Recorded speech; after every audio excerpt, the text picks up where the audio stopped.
अरसलान की फैमिली की जेन्युइन है। इस मौके पर हमें उनका साथ देना चाहिए। लेकिन बाबा जान, इतने कम टाइम पे सारे अरेंजमेंट्स, शादी की तैयारियां कैसे होगा सब? और फिर रोशी अभी पढ़ रही है। मैं उसकी डिग्री पूरे होने से पहले उसकी शादी के हक में नहीं थी। सदफ, इन लोगों ने हमें वादा किया है कि रोशी की तालीम मुकम्मल करेंगे। वो ये पढ़े लिखे लोग हैं, मुझे नहीं लगता कि ये उसकी तालीम में रुकावट बनेंगे। और रह गई बात तैयारी की, उसको तो हमें अल्लाह पे छोड़ देना चाहिए। आजकल तो हर चीज़ बनी बनाई मिलती है। यानी आपकी और बाबा जान की ये मर्जी है कि हम उन्हें हाँ कर दें? तो महरीन ने जो अपनी परेशानी बताई है उसके मुताबिक तो हमें हाँ ही करनी चाहिए। मेरा ख्याल है कि हमें रोशी से पूछना चाहिए, जो वो चाहे हमें वो करना चाहिए। सदो बेटा, तुम जाओ और रोशी को बुला के लाओ और उससे पूछो, जो हमारी बच्ची चाहेगी हम वही करेंगे। मैं रोशी को बुलाती हूँ।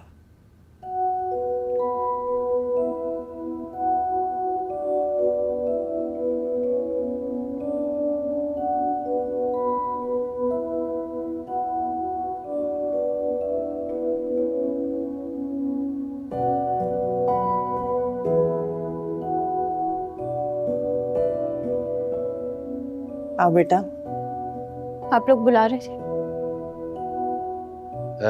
बेटा, तुम्हें इल्म हो गया होगा कि अरसलान की वालिदा फौरन शादी की ख्वाहिशमंद है।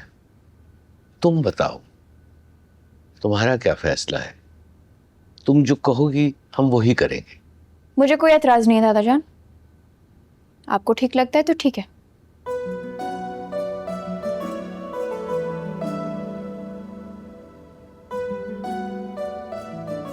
तो सदफ, तुम फौरन फोन करो महरीन को और उसे खुशखबरी दो, और कल से हम तैयारी शुरू करेंगे।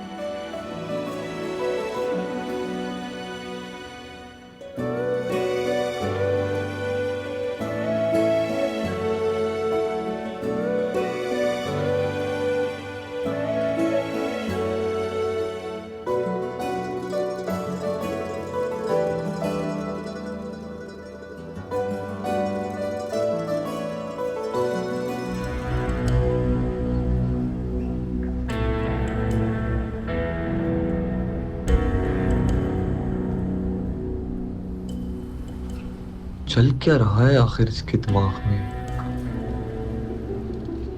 इतनी आसानी से ये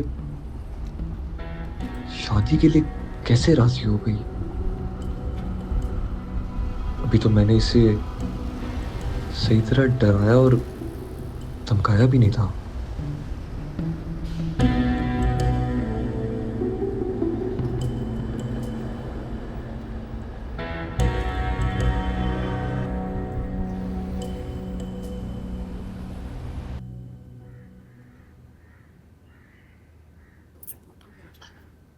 ये सब क्या हो रहा है रोशी? मैं शादी कर रही हूँ शारिक अरसलान से, और अपनी होने वाली सास के साथ ब्राइडल जोड़ा सिलेक्ट करने के लिए जा रही हूँ।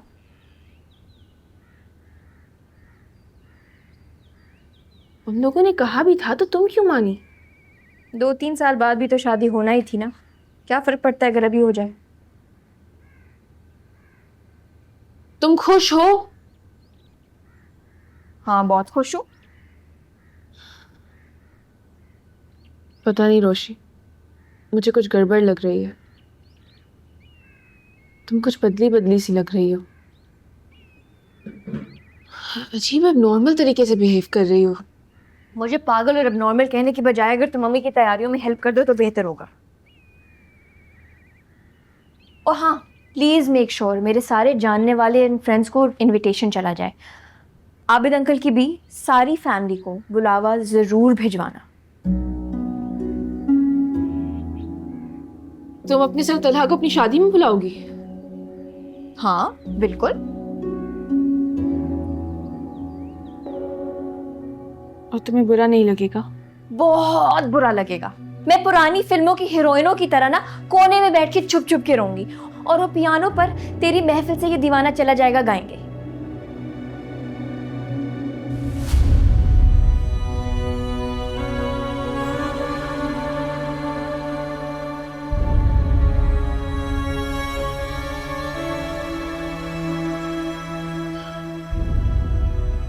अलजेब्रा के सवालों और इंजीनियरिंग के फॉर्मूला से भी मुश्किल साबित हो रही है ये लड़की। पता नहीं क्या कर रही है।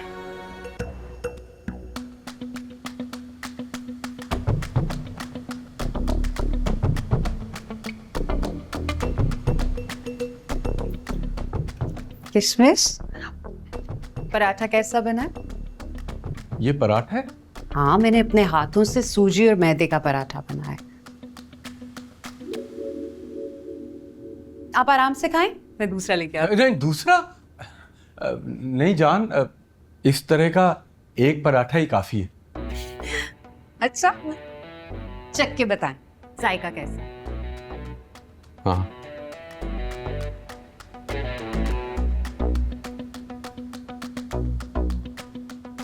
हम्म हम्म, खासा अच्छा है। बस ऐसा लग रहा है जैसे रबड़ चबा रहा हूँ। आपने मेरे सूजी और मैदे के पराठे को रबड़ का पराठा कहा? जान, उम्दा क्वालिटी का रबड़, इंपोर्टेड रबड़। मैं आज सुबह 7 बजे किचन में उठ के गई। मैंने कभी अपने लिए चाय का कप नहीं बनाया, लेकिन आपके लिए दिल से सूजी मैदे का पराठा बनाया, और आप मेरी खिदमतों का ये सिला दे रहे। अये, ये पराठे को क्या हो गया? ये तो बिल्कुल जल के बिल्कुल भुन गया है ये पराठा। लेकिन कोई बात नहीं, किशमिश जी के लिए मैं नाश्ता बना दूंगी। अभी गर्मा गर्म लच्छेदार पराठा बनाकर लेकर आती हूँ, और साथ में फूला हुआ ऑमलेट भी। कि खाकर अगर आपको मजा ना आए ना तो मेरा नाम बदल दीजिएगा। कैसा? रानो, तुमने आकर मेरी बिखरी हुई जिंदगी को पूरी तरह से संभाल लिया है। चले, मैं आपके लिए नाश्ता लेकर आती हूँ।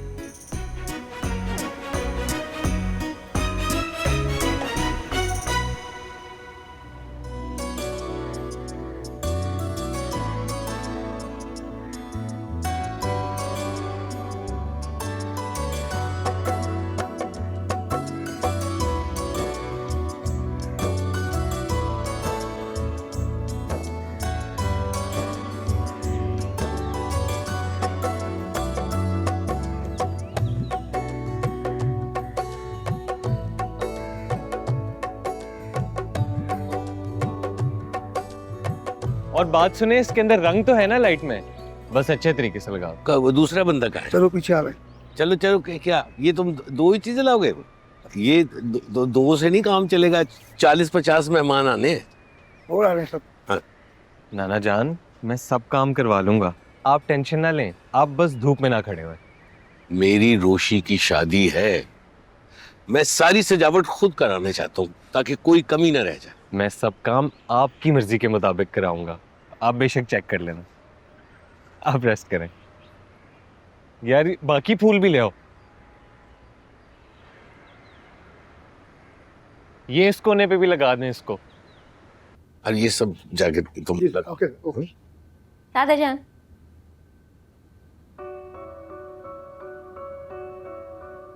माशाअल्लाह।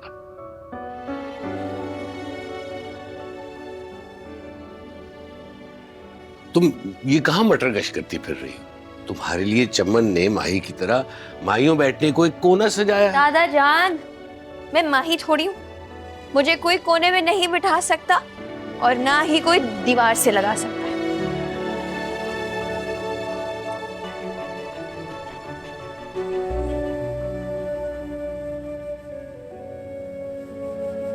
दादा जान नीचे बैठ जाओ।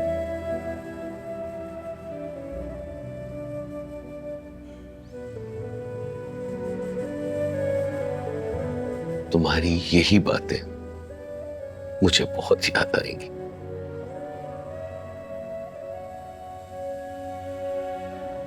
तुम्हारी शरारतें, तुम्हारी उछल कूद, तुम्हारी हंसी,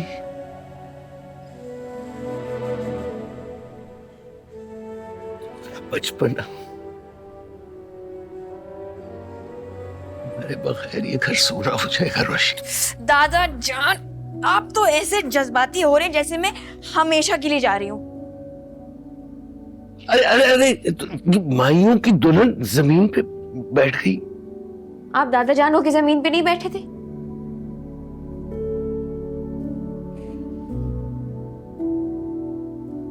बच्चे ही रहोगी, बुद्धू कहेगी।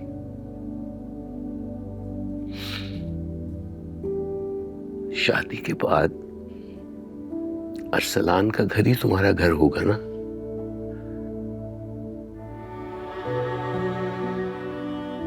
यहां तो तुम मेहमान बन के आया करोगी।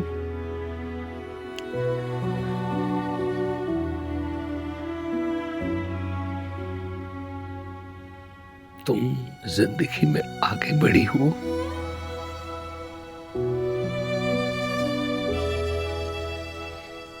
जो ख्वाहिशें पूरी न हो सकी उनको भुलाकर तुमने बहुत बेहतर फैसला किया है।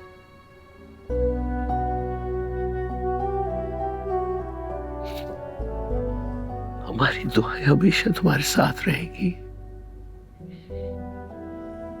तुम हमेशा अपने फैसले से मुतमईन रहना। इंशाअल्लाह तुम्हें बहुत खुशियां मिलेगी। दादा जान, मैं अपने फैसले पर बहुत मुतमईन हूँ। इंशाल्लाह आगे सब खैर होगी।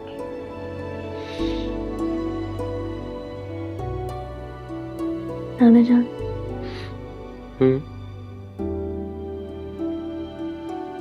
दादा जान, एक शौहर की जायदाद में बेवा का कितना हिस्सा होता है? ये क्या बात है? दादा जान, वैसे एक सवाल आया था दिमाग में। असल में मेरी एक दोस्त है ना, उसकी बहन अभी अभी बेवा हुई है, तो वही सोच रही थी। ला हौला वला कुव्वत। खड़ी हो जाओ।